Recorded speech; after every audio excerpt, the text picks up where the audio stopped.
Bienvenue dans ce live. Je suis en direct d'Insta et j'attends que Facebook se mette aussi. Voilà, c'est tout bon. Bienvenue. J'ai envie de parler cohérence. Toujours dans le thème, là, ça fait quelques jours, depuis ce week-end, que je baigne dans une énergie de souveraine. VS, puis là, je vais essayer de trouver c'est quoi le contraire. Tu sais, j'ai comme un peu cette énergie. Je sais pas si c'est encore les bons mots, peut-être je reviendrai avec des bons mots, mais comme soumise ou victime, quelque chose comme ça, puis je vais expliquer, tu sais, c'est quoi derrière ces mots-là.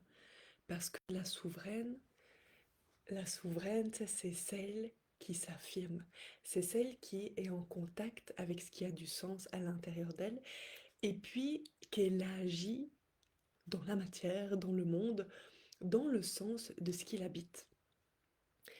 Versus t'es la personne où je vois qu'il y a de l'énergie, où t'es, quand moi je suis dans une posture de victime, de soumission, c'est que je suis déconnectée. C'est ça.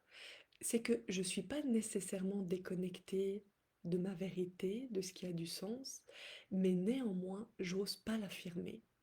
Du coup, ce qui fait que je, je, je suis portée à accuser l'extérieur sur ce qui m'arrive, sur ce qui m'arrive ou sur ce que je porte à l'intérieur. Et puis c'est ça, c'est ça la différence. Et puis, tu sais, je me disais, je me faisais une réflexion là ce matin, en train de me dire, mais tu sais, être souveraine de qui je suis, tu sais, c'est porter mes couleurs, c'est oser l'affirmer, mais on a tellement fait de basculer de nouveau de l'autre côté, tu sais, parce que je me suis dit, ah ok, c'est intéressant Céline, mais toi des fois, tu sais, quand tu as des demandes à faire, quand tu as des questions, quand tu as besoin d'aide, dans quelle énergie t'arrives? Puis là, essaye de t'observer en même temps, tu sais. Écoute ce que je dis, mais essaye de voir tu sais, si ça te parle ou à quel degré tu le fais aussi dans ta vie, parce que des fois c'est ça, tu sais, on a tellement du mal à se voir, pourtant tout est sous notre nez. Tu sais, je me disais à quel degré des fois quand je viens faire mes demandes, j'arrive avec un côté un peu mielleux. Puis là, je me disais, ok, il faut que je parte avec un exemple hyper concret. Ah oui, voilà, c'est des exemples hyper basiques, mais hyper concrets. Je le sais, moi, j'adore jouer. Puis là, je parle de j'adore jouer aux jeux de société. Tu sais, c'est- j'adore ça. Puis mon conjoint, pas du tout, pas du tout, pas du tout, pas du tout. Et en toute honnêteté, les fois où je vais lui demander de jouer avec moi, je sais que dans mon comportement, je suis tout sauf souveraine. Pourquoi? Parce que je sors de ma position de souveraineté du moment que je veux que l'autre adhère à ce que je dis. Je sors de ma position de souveraineté du moment que je n'offre pas la place à l'autre d'être souverain aussi. Ça veut dire quoi? De décider pour lui, par rapport à ce qui fait du sens pour lui. Et du coup, là, insidieusement, mais totalement vrai, ça c'est de manière inconsciente, c'est ben, j'entends, je me vois maintenant le faire, je vais utiliser quoi, t'sais, un peu de manipulation, c'est-à-dire quoi? De venir flatter ou de venir dire, oh mais tu sais, ça fait longtemps qu'on n'a pas joué. Tu ressens là dans l'énergie à quel point la fréquence, elle est pas pareille. Et pourquoi je me mets dans des positions comme ça? Parce que je veux absolument obtenir ce que je veux, mais de cette personne-là. Et du moment que je suis là-dedans, ça veut dire que je suis dans des jeux de rôle. Mais je ne peux pas être à la fois dans des jeux de rôle, dans de la manipulation, et dans ma souveraineté. C'est pas possible. Et là, demande-toi, tu sais, à quel degré ou dans quelle sphère de ta vie tu as plutôt tendance à jouer un rôle parce que tu veux obtenir quelque chose de quelqu'un. Et les nuances, elles sont super subtiles. Ça veut dire quoi? Tu sais, parce que on pourrait dire oui, mais Céline, tu sais, ben, peut-être que c'est normal, tu es dans un couple, puis tu as envie de faire des choses en commun, et puis que ben, elle pourrait quand même dire oui, puis blablabla, tu sais, on a vite fait de tomber là-dedans. Euh, hmm,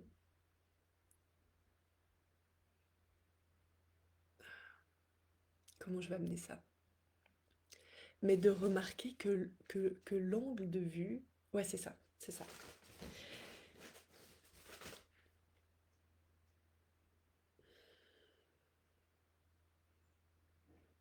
Que quand je demande quelque chose à quelqu'un, qu'importe, hein, que ce soit un service, t'sais, une aide, de jouer à un jeu, c'est qu'importe. Du moment que je fais une demande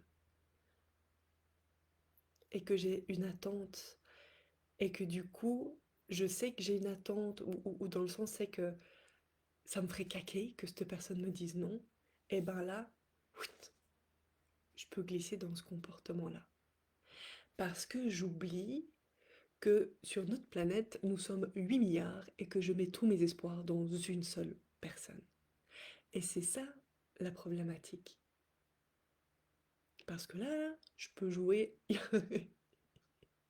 Il y a encore 7 milliards 999 000 personnes, tu sais, qui peuvent venir jouer avec moi. Et puis je suis là comme, non, je veux que ce soit lui. Mais du moment, sans quand je suis dans cette énergie-là, je suis en dehors de moi parce que je suis motivée par des peurs, parce que j'ai peur qu'ils me disent non. Et du moment que j'ai peur qu'ils me disent non, je sors de ma pleine puissance. Du moment qu'il y a une peur derrière, je sors de ma pleine puissance et c'est ce moment-là que je joue un rôle. Mais quand on joue un rôle, ça nous enferme. Ça nous enferme parce qu'on sait quelque part, c'est pas nous. Et puis, ça peut être un exemple aussi. Oh, c'est ça, tellement parfait. Ok. Pose-toi la question. Comment tu te sens quand c'est toi qui te sens manipulé? C'est comment tu te sens quand tu sens que c'est l'autre qui fait pression, que c'est l'autre qui appuie sur les cordes sensibles, qui est souvent la culpabilité. Comment tu te sens quand ça joue avec ça, t'sais? Est-ce que tu te sens à l'aise? Est-ce que déjà tu le vois l'autre dans son jeu? Est-ce que tu te sens obligé de répondre oui, puis que souvent c'est ce que tu vas faire, c'est que tu vas répondre oui, même si ça fait pas ton affaire, mais parce que t'as peur de déplaire, de blablabla, d'être égoïste, enfin, j'en passe, t'es, et, et de se dire que c'est juste pour te faire prendre conscience, que, ok, quand moi ça m'arrive, ok, comment je me sens, et puis on le ressent, ces jeux de manipulation, on les ressent, puis on se sent coincé dedans, parce que c'est comme si ah, on sait pas comment bien faire, parce que justement, on veut bien faire. Mais à force de vouloir bien faire, ou à force de vouloir obtenir quelque chose de quelqu'un, on, on se coupe de cette souveraineté, de cette souveraineté-là, de cette puissance-là, puis de cette affirmation-là. Puis que du coup, les relations, elles sont biaisées. Elles sont biaisées, puis on croit que dans le fin fond, c'est toujours pour être une bonne personne, ou pour ci ou pour ça, mais pas du tout. C'est juste parce que derrière, on a des peurs. Donc revenir dans sa souveraineté, c'est aussi prendre conscience de ses propres jeux de manipulation, de ses propres peurs, des enjeux qu'on a, de nos croyances, des histoires qu'on se raconte. Puis ça, je sais que ça peut faire un peu grincer des dents, parce que c'est toujours plus simple de voir ce qui va pas chez l'autre, mais quand on vient à l'intérieur de ça, puis qu'on remarque aussi qu'on utilise un peu les mêmes techniques là, hmm, c'est là où ça fait moins plaisir. Mais c'est le chemin pour se voir, puis de se rendre compte que dans le fond, ok, je suis un être humain. Puis Et puis que ouais, parfois moi aussi j'utilise des trucs et astuces. Mais je suis en train de me rendre compte que quand je suis dans ces trucs et astuces là, bah, je me coupe d'une partie de moi. Puis ça me remet dans cette énergie, tu sais, comme je parlais de soumission, de victime, d'impuissance, tu sais. Parce que oh, il m'a dit non, ou oh, je suis pas aidée, oh, oh, aussi, ou oh, ça. Eh, mais on est 8 milliards de personnes sur Terre. Dans tous tes projets, dans tout ce que tu fais, je pense qu'on est assez pour pouvoir trouver, tu sais, les personnes pour jouer sur notre propre terrain de jeu. Encore faut-il se voir. Et c'est ça la question. Est-ce que tu es prête à venir te voir? Est-ce que tu es prête à venir jouer à ça? Parce que oui, c'est challengeant. Puis que c'est pas pour tout le monde parce que du moment que tu es toujours porté à accuser l'extérieur, les situations, tu sais, les autres, bah, ça veut dire que t'es pas encore prête à revenir à l'intérieur de toi. Mais si tu sens que là, c'est que l'inconfort a assez duré, et puis que tu as envie, comme on dit, de reprendre le taureau par les cornes, puis reprendre le lead sur ce que tu veux, viens jouer avec moi. Viens jouer avec moi à partir du 15 mai en programme, révélateur, mais surtout pour venir expérimenter et jouer à revenir incarner cette souveraine-là. Puis on l'incarne comment? Oui, en apprenant des nouvelles notions, mais pour l'incarner, c'est de passer à l'action, c'est d'oser se voir, c'est d'oser verbaliser ce qu'on voit. Est-ce que, sérieux, est-ce que tu crois que ça me plaît, ça, quand je dis oui, je remarque, je remarque que j'utilise des techniques de manipulation, pour obtenir ce que je veux. Bah là, je parlais de mon conjoint. Bah non, je trouve que c'est pas hyper flatteur, mais en même temps, c'est une réalité. C'est une réalité, puis tant que je serai là-dedans, ben je vais me sentir coincée. Est-ce que je veux encore me sentir coincée? Non, non, je veux autre chose, ok. Puis est-ce que c'est dramatique? Mais non, c'est pas dramatique. Et je me rends compte que je suis humaine, ok. Et puis que des fois, je sors de moi parce que j'ai peur, ok. Ben, une fois que je le sais, une fois que j'en prends conscience, qu'est-ce que je vais faire différemment? Et c'est à ça qu'on va jouer dans Antipode. Antipode, c'est pour... Ah, j'aime à dire que la Céline d'aujourd'hui, là, la Céline que tu vois, elle est aux antipodes de la Céline d'il y a 10 ans, tellement, il y a 10 ans. Il y a 10 ans, j'étais totalement à côté de moi-même, j'étais à côté de mes pompes, m- mais en mode plus, plus, plus, plus, plus. Il y a 10 ans, là, au mois de juin, je me mariais et dans l'église, au bras de mon papa, j'étais en train de me demander, mais qu'est-ce que tu fous là, Céline? Juste pour te dire à quel point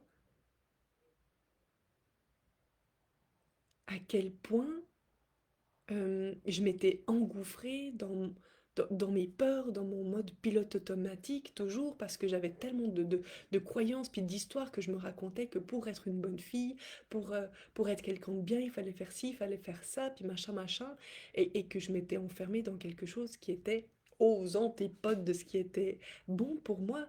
Puis en m'enfermant, j'ai tellement joué des rôles. Les relations que j'avais, elles étaient tout sauf authentiques. Puis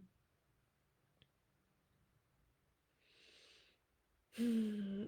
Puis ça, tu sais, ça prend aussi en pas de se dire que, ben non, tu sais, j'étais pas victime de tout ce qui m'arrivait. J'étais totalement participante. Mais sous mes airs de je me sacrifie, je suis dévouée, ben je le voyais pas comme ça. Mais j'étais tellement pas souveraine de ma vie, de qui j'étais, de ce que je portais, tellement pas. Je fuyais. Et souvent, pour pas dire toujours, tu sais, surtout quand on a tellement peur, tu sais, de déplaire, de pas avoir de la valeur, tu sais, de se sentir inexistante, souvent, tu sais, on va faire des choix qui vont nous mener droit dans le mur et que c'est que quand on arrive dans le mur, là, qu'on sonne mais que ça nous réveille pour aller ailleurs. On n'est pas toujours obligé d'aller jusque-là. Mais en tout cas, moi, je sais que c'est quelque chose que je pratique. Euh, Pourquoi? Parce qu'il y a toujours... hmm, il y aura toujours des peurs. On aura toujours des peurs en tant qu'être humain. Mais c'est soit on les fuit, on fait du déni, ou on les contourne, ou soit on plonge dedans pour les apprivoiser. Mais il n'y a que ces deux chemins. Puis autant dire qu'il y a un chemin où on se sent beaucoup plus léger et vivant que l'autre. Et ça, moi, je ne l'avais pas compris avant.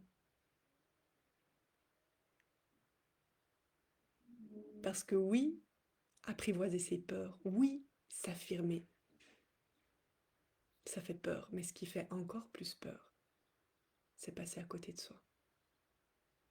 Antipode, c'est l'espace parfait, c'est pour venir expérimenter, poser les mots, se voir et avancer. Ça commence le 15 juin. J'ai déjà mis un lien sur Insta, dans ma bio Insta. Je vais mettre le lien sur Facebook aussi. Ça va se passer comment? C'est un mois via Telegram, un mois de co-création, un mois où je partage en message audio mon savoir, mon parcours, tout le cheminement là. Mais c'est en moi aussi pour que toi, tu te déposes, que toi, tu déposes tes mots, que toi, t'expliques tes challenges. Et c'est en moi aussi où je vais te challenger, où je vais te mettre au défi parce que c'est que dans l'action là qu'il y a une transformation. Donc là, si tu es en train de te dire, ok, c'est intéressant, mais tu sais, quelle sauce je vais manger, ou ci, ou ça, puis que, ça paraît, t'es d'un côté c'est attirant, puis de l'autre côté t'es là, ouh, ça fiche, ça bloque, et c'est que t'es au bon endroit. C'est que peut-être c'est le temps de venir jouer à la place de dramatiser. Voilà. Je crois que je me dis, est-ce que j'ai quelque chose à rajouter? Non, je reviendrai sûrement en live pour parler encore d'Antipode. Un espace pour revenir incarner la souveraine qui est en toi parce que oui, elle est un chacun de nous. Et à chaque fois que tu sors de cette position, c'est comme si la personne en face, tu ne la croyais pas non plus souveraine de sa vie. Mais on est tous à 100% souverains de notre propre vie. À tout bientôt.